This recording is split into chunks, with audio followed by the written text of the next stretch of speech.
بسم اللہ الرحمن الرحیم۔ اللہ کے نام سے شروع جو بڑا مہربان اور نہایت رحم والا ہے۔ Welcome to the Pacific group of colleges Multan campus.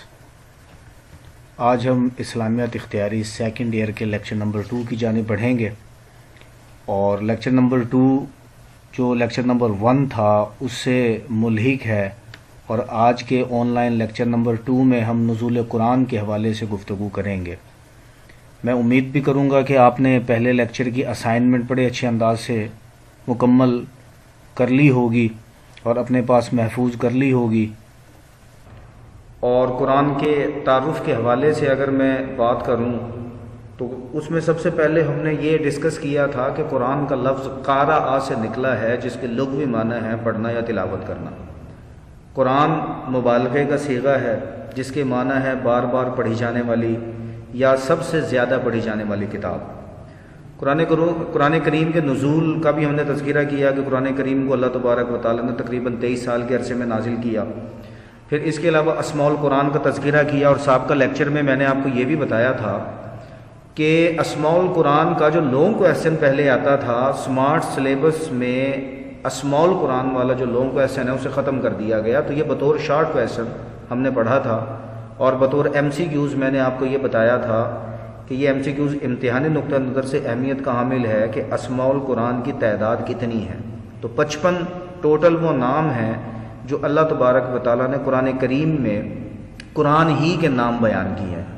تو اسماء القرآن سے مراد ہے قرآن کریم کے نام، جیسے المجید، الفرقان، النور، الہدایت، تو یہ قرآن مجید کے نام ہیں۔ پھر وحی کا تذکرہ کیا کہ جب حضور اکرم صلی اللہ علیہ وآلہ وسلم کی عمر مبارک 40 سال ہوئی اور غار حرا میں نبی کریم صلی اللہ علیہ وآلہ وسلم عبادت فرما رہے تھے، تو وہاں پر حضرت جبرائیل تشریف لائے اور حضور اکرم صلی اللہ علیہ وآلہ وسلم پر انہوں نے وحی نازل کی۔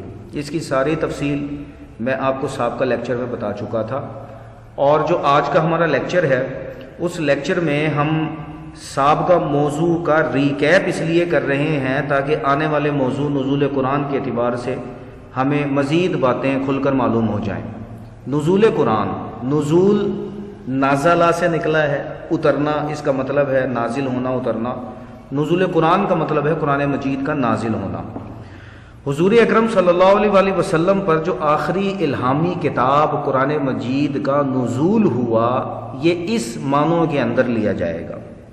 تو نزول قرآن سے مراد اللہ تبارک و تعالیٰ کی آخری الہامی کتاب جو اس نے نبی کریم صلی اللہ علیہ وآلہ وسلم پر نازل کی، اتاری، یہ معنی ہے نزول قرآن کے۔ ذہن میں رکھیے گا کہ اسمارٹ سلیبس میں نزول قرآن کا لانگ کویسچن شامل ہے، اسے نوٹ بھی کیجیے اپنے پاس، اور اس کے علاوہ اس سوال میں سے جو ایم سی کیوز اور شارٹ کویسچنز پوچھے جاتے ہیں وہ دوران لیکچر میں ساتھ ساتھ ڈسکس کرتا جاؤں گا، اور آپ سے امید کروں گا کہ جو اسائنمنٹ آپ لوگ گھر لے کر گئے تھے لیکچر کو سننے کے بعد اس اسائنمنٹ کو اچھے انداز سے پورا کریں گے۔ تو چلیے اپنے موضوع کا آغاز کرتے ہیں۔ قرآن کریم اللہ تبارک و تعالیٰ کی الہامی کتاب ہے، اور اللہ تبارک و تعالیٰ نے ازل سے ہی اسے لوح محفوظ میں محفوظ کر رکھا تھا۔ لوح محفوظ وہ ایک کتاب ہے کہ جس کتاب میں اولین اور آخرین کا اللہ تبارک و تعالیٰ نے ہر ایک بات کو لکھا ہوا ہے۔ روایات میں ملتا ہے کہ 7ویں آسمان پر جو سدرۃ المنتہا ہے، جو آخری حد ہے جہاں سے اللہ کا عرش پر شروع ہو جاتا ہے، وہاں پر ایک بیری کے درخت کے نیچے یہ کتاب موجود ہے، اور اس کو لوح محفوظ کہتے ہیں۔ ہر ایک چیز کو اللہ تبارک و تعالیٰ نے اس میں لکھ رکھا ہے۔ لوح محفوظ کا تذکرہ قرآن کریم کی متعدد آیات میں بھی ہے، یعنی ہم نے کیا کرنا ہے، کیا کھانا ہے، کیا پینا ہے، اعمال کیا ہوں گے، معاملات کیا ہوں گے، دنیا کا نظام کیسے چلے گا، کب بارش برسے گی، کب آندھی آئے گی، کب اولاد لوگوں کو دی جائے گی، کب رزق کی فراوانی کی جائے گی، کب کس کی موت ہے، یہ ساری کی ساری چیزیں اللہ تبارک و تعالیٰ نے ایک جگہ پر محفوظ کر رکھی ہیں، اور اس کتاب کا نام لوح محفوظ ہے، وہاں پر یہ قرآن بھی موجود ہے۔ اب قرآن کریم میں اللہ تبارک و تعالیٰ نے ارشاد فرمایا بل ہوا قرآن مجید فی لوح محفوظ، کہ بلکہ یہ قرآن مجید اللہ تبارک و تعالیٰ نے لوح محفوظ میں رکھا ہوا ہے، یا لوح محفوظ میں یہ موجود ہے۔ پھر لوح محفوظ سے اس کا جو نزول ہوا وہ 2 مرتبہ ہوا۔ پہلی مرتبہ جو اللہ تبارک و تعالیٰ نے قرآن کریم کو نازل کیا وہ یک بارگی سارا کا سارا قرآن آسمان دنیا میں ایک گھر تھا جس کا نام ہے بیت العزت، جسے بیت الرحمت بھی کہا جاتا ہے، وہاں نازل کیا۔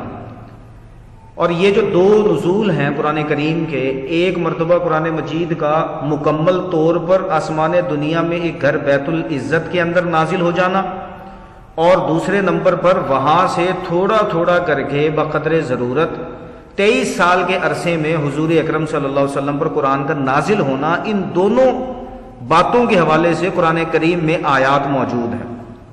جیسے قرآن کریم میں اللہ تبارک و تعالیٰ نے ارشاد فرمایا کہ ہم نے اسے لیلۃ القدر کی رات میں نازل کیا، انا انزلناہ فی لیلۃ القدر، کہ بے شک ہم نے اسے لیلۃ القدر کی رات میں نازل کیا۔ قرآن کریم کی ایک آیت یہ کہتی ہے کہ ہم نے قرآن کریم کو تھوڑا تھوڑا کر کے نازل کیا۔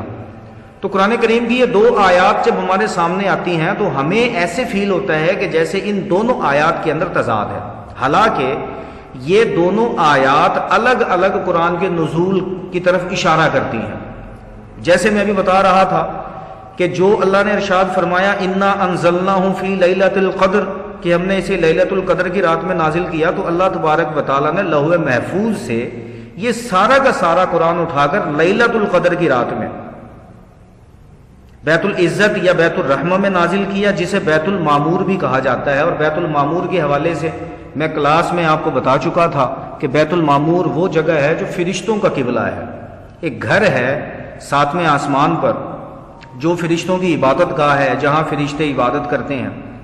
یہ نزول اللہ تبارک و تعالیٰ نے فرمایا، اور پھر وہاں سے اللہ تبارک و تعالیٰ نے بقدر ضرورت تھوڑا تھوڑا کر کے حسب ضرورت نبی کریم صلی اللہ علیہ وآلہ وسلم پر نازل کیا، اور تقریباً 23 سال کے عرصے میں اس کا نزول مکمل ہوا۔ اور سابقہ لیکچر میں آپ کو یہ بتا چکا کہ اس حوالے سے 2 روایات ہیں۔ ایک روایت یہ ہے کہ قرآن کریم 22 سال 6 ماہ 22 دن کے عرصے میں نازل ہوا، اور ایک روایت یہ ہے کہ قرآن کریم 22 سال 6 ماہ 10 دن کے عرصے میں نازل ہوا، جسے تقریباً ہم 23 سال کہتے ہیں۔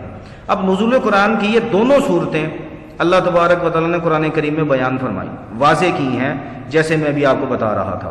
اس کے علاوہ امام نسائی نے، امام بہقی نے اور امام حاکم نے حضرت عبداللہ ابن عباس رضی اللہ تعالیٰ عنہ سے متعدد روایتیں نقل کی ہیں، جن کا خلاصہ یہی ہے کہ قرآن کریم کا پہلا نزول یک بارگی ہوا، یعنی اکٹھا قرآن کریم جو پہلی مرتبہ نازل ہوا وہ اکٹھا نازل ہوا، آسمان دنیا پر ہوا۔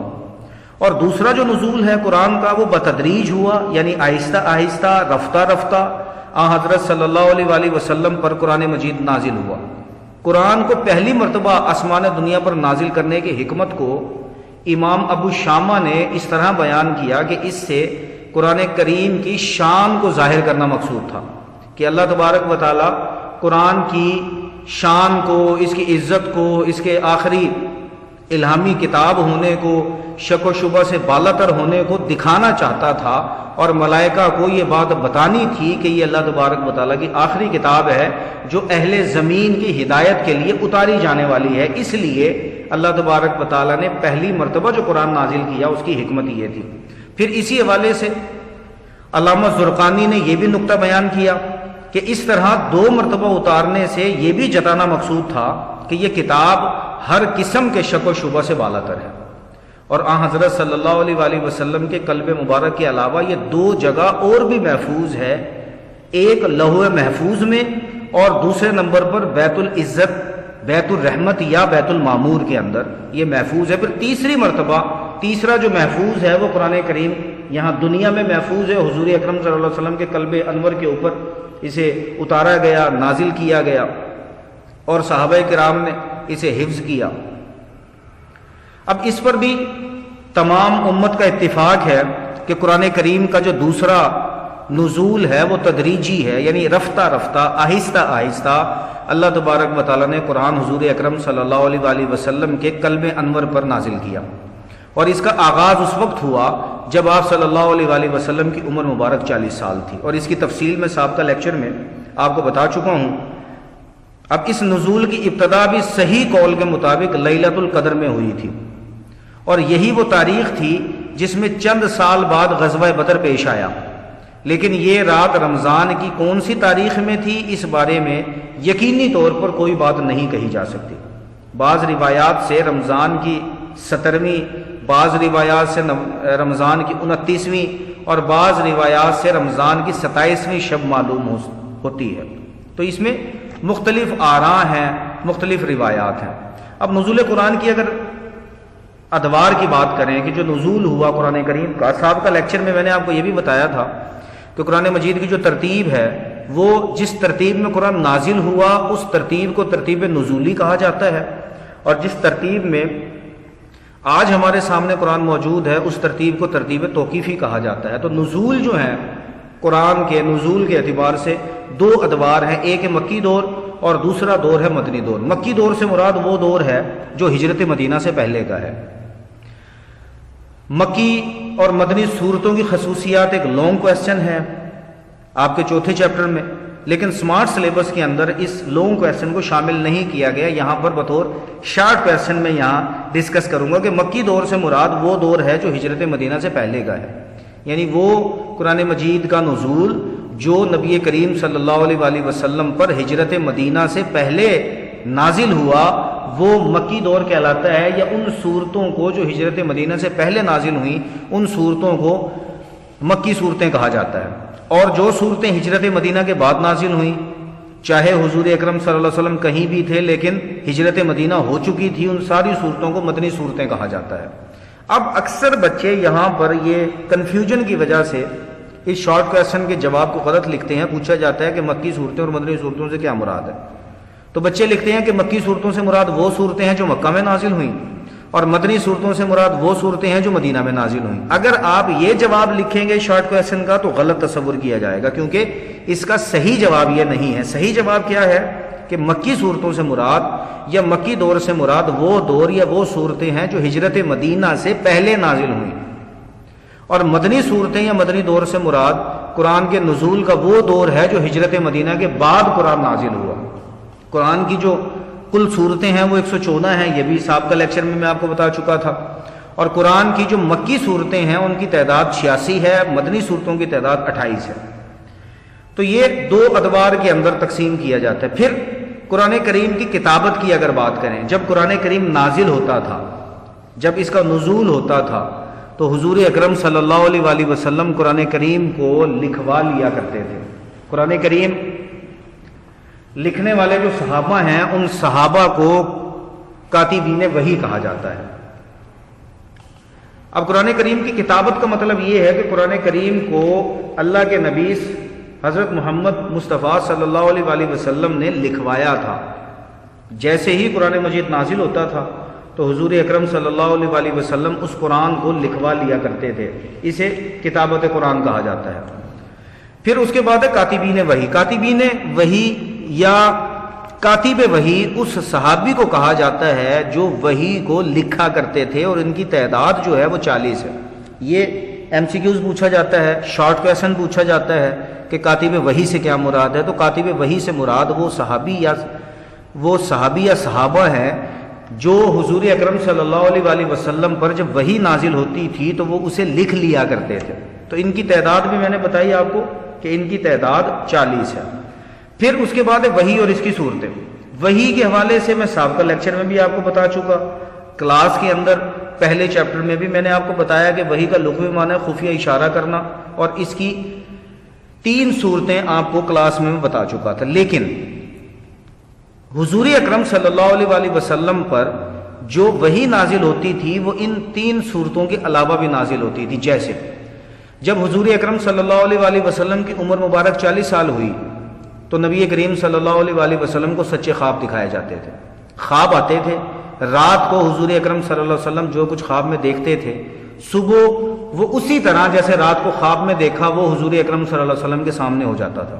تو ایک صورت سچے خواب آنا تھا، حضور اکرم صلی اللہ علیہ وآلہ وسلم پر ایک وحی کی صورت تھی حضرت جبرائیل کا اپنی اصل شکل میں وحی لے کر نازل ہونا. حضور اکرم صلی اللہ علیہ وآلہ وسلم پر ایک صورت وحی کی یہ تھی کہ حضرت دیہا کلبی کی شکل میں حضور اکرم صلی اللہ علیہ وسلم وحی لے کر نازل ہوتے تھے. تو یہ بھی پیپر میں MCQs پوچھا جاتا ہے کہ حضرت جبرائیل کون سے صحابی کی شکل میں وحی لے کر نازل ہوتے تھے. تو ان صحابی کا نام ہے دیہا کلبی. میں یہاں اسے نوٹ بھی کر دیتا ہوں، لکھ بھی دیتا ہوں تاکہ آپ کو کوئی پریشانی نہ رہے. دیہا کلبی یہ وہ صحابی ہیں جن کی شکل میں حضرت جبرائیل علیہ السلام وحی لے کر نازل ہوتے تھے.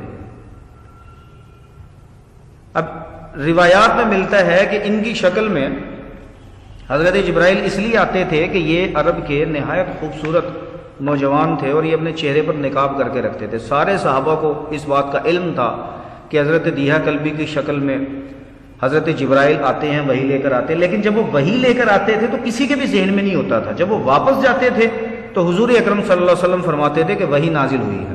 تو جو اویلیبل ہوتا تھا لکھنے والے صحابہ میں سے اسے حضور اکرم صلی اللہ علیہ وآلہ وسلم قرآن لکھوا دیا کرتے تھے اور لکھوانے کے بعد سنا کرتے تھے اور ساتھ ترتیب بھی بتا دیتے تھے کہ اس قرآن کو فلاں صورت میں فلاں جگہ لکھ دینا. اب یہ صورتیں ہیں. پھر اسی طرح حضور اکرم صلی اللہ علیہ وآلہ وسلم پر ایک اسپیشل قسم کی وحی نازل ہوتی تھی جسے سلسلۃ الجرس کہتے ہیں، گھنٹیوں کی آواز کا آنا.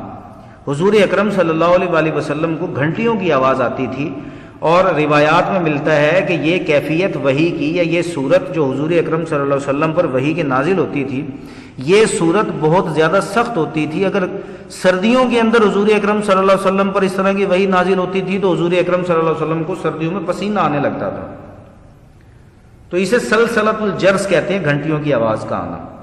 پھر حضور اکرم صلی اللہ علیہ وآلہ وسلم پر ایک وحی کی صورت یہ ہے کہ معراج کی رات حضور اکرم صلی اللہ علیہ وآلہ وسلم پر اللہ تبارک و تعالیٰ نے ڈائریکٹ وحی بھی نازل کی، یعنی آمنے سامنے. جیسے نمازوں کا تحفہ جب اللہ تبارک و تعالیٰ نے حضور اکرم صلی اللہ علیہ وسلم کو عطا کیا تو نمازوں کا تحفہ روایات میں ملتا ہے کہ حضور اکرم صلی اللہ علیہ وآلہ وسلم کو آمنے سامنے اللہ تبارک و تعالیٰ نے وحی نازل کی تھی. تو وحی کی یہ صورتیں ہیں جو باقی انبیاء پر وحی نازل ہوتی تھی یہ ان سے مختلف اور الگ ہیں. اور اس میں سے جو اہم ترین شارٹ کویسچن ہے وہ سلسلۃ الجرس کا ہے کہ گھنٹیوں کی آواز کا آنا. یہ اسپیشل قسم کی وحی تھی جو حضور اکرم صلی اللہ علیہ وسلم پر نازل ہوتی تھی کہ حضور اکرم صلی اللہ علیہ وسلم کو گھنٹیوں کی آواز سنائی دیتی تھی اور اس میں وحی کے الفاظ پوشیدہ ہوتے تھے جو صرف حضور اکرم صلی اللہ علیہ وسلم کو پتہ چلتا تھا کہ یہ کون سے الفاظ ہیں.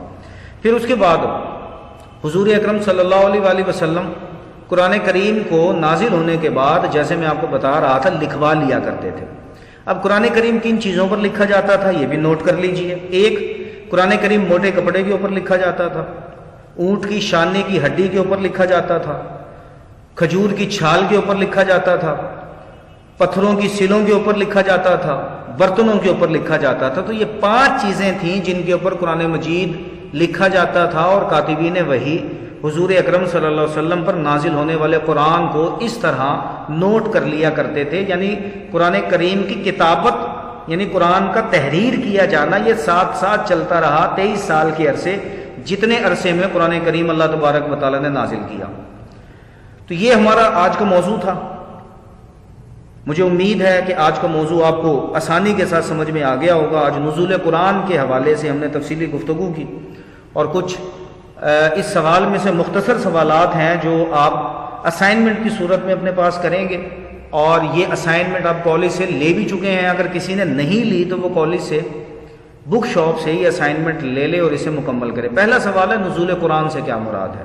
نزول قرآن سے مراد ہے قرآن مجید کا نازل ہونا، کہ قرآن کریم اللہ تبارک و تعالیٰ نے حضور اکرم صلی اللہ علیہ وآلہ وسلم پر نازل کیا اور تقریباً 23 سال کے عرصے میں نازل کیا. اور قرآن کریم کا نزول 2 طرح سے ہے. ایک، قرآن کریم کو یکبارگی اکٹھائی اللہ تبارک و تعالیٰ نے لوح محفوظ سے بیت العزت یا بیت الرحمت میں نازل کیا، اور دوسرا وہاں سے تھوڑا تھوڑا زیادہ کر کے حضرت جبرائیل کے ذریعے حضور اکرم صلی اللہ علیہ وسلم پر نازل کیا. دوسرا جو شارٹ کویسچن ہے وہ ہے کتابت قرآن سے کیا مراد ہے؟ کتابت قرآن سے مراد ہے قرآن کا لکھا جانا، کہ جب وحی نازل ہوتی تھی تو حضور اکرم صلی اللہ علیہ وآلہ وسلم قرآن کو لکھوا لیا کرتے تھے اور لکھوانے کے بعد سنتے تھے. تیسرا سوال ہے حفاظت قرآن سے کیا مراد ہے؟ حفاظت قرآن سے مراد یہ ہے کہ قرآن وہ واحد الہامی کتاب ہے جس کی حفاظت کا ذمہ اللہ تبارک و تعالیٰ نے خود لیا، اور قرآن کہتا ہے انا نحن نزلنا ذکر و انا لہ لحافظون، کہ بے شک ہم نے اس قرآن کو نازل کیا اور ہم ہی اس کے محافظ ہیں۔ پھر مکی دور سے کیا مراد ہے؟ ابھی میں بتا رہا تھا کہ مکی دور یا مکی صورتوں سے مراد وہ صورتیں ہیں جو ہجرت مدینہ سے پہلے نازل ہوئیں، اور مدنی دور سے کیا مراد ہے؟ وہ صورتیں یا وہ دور قرآن مجید کے نزول کا کہ جو ہجرت مدینہ کے بعد کا ہے، اسے مدنی دور کہا جاتا ہے۔ ابتداء اسلام میں قرآن کن چیزوں پر لکھا جاتا تھا؟ بڑا اہم شارٹ کویسچن ہے امتحانی نقطہ نظر سے۔ قرآن کریم اونٹ کی شانے کی ہڈی کے اوپر لکھا جاتا تھا، پتھروں کی سلوں کے اوپر لکھا جاتا تھا، موٹے کپڑے کے اوپر لکھا جاتا تھا، کھجور کی چھال پر لکھا جاتا تھا، برتنوں کے اوپر لکھا جاتا تھا۔ تو یہ وہ چیزیں ہیں جن کے اوپر قرآن مجید لکھا جاتا تھا۔ پھر ہے سلسلۃ الجرس سے کیا مراد ہے؟ سلسلۃ الجرس گھنٹیوں کی آواز کا آنا۔ حضور اکرم صلی اللہ علیہ وسلم پر جو وحی نازل ہوتی تھی، اس وحی کے نزول کی ایک صورت یہ تھی کہ حضور اکرم صلی اللہ علیہ وسلم کو گھنٹیوں کی آواز آتی تھی، انہی گھنٹیوں کی آواز میں وحی کے الفاظ پوشیدہ ہوتے تھے، اسے سلسلۃ الجرس کہتے ہیں۔ کاتب وحی سے کیا مراد ہے؟ نیز ان کی تعداد کتنی ہے؟ کاتب وحی اس صحابی کو کہا جاتا ہے جو وحی لکھا کرتے تھے۔ جب وحی حضور اکرم صلی اللہ علیہ وسلم پر نازل ہوتی تھی تو اس وحی کو لکھنے والے کو کاتب وحی کہتے ہیں، اور ان کی تعداد 40 ہے۔ اگلے لیکچر تک کے لیے اجازت دیجیے، اور میں امید کرتا ہوں کہ آپ کو یہ لیکچر سننے کے بعد آسانی سے سمجھ میں آ گیا ہوگا۔ اگلے لیکچر تک کے لیے اجازت دیجیے۔ اللہ حافظ، السلام علیکم۔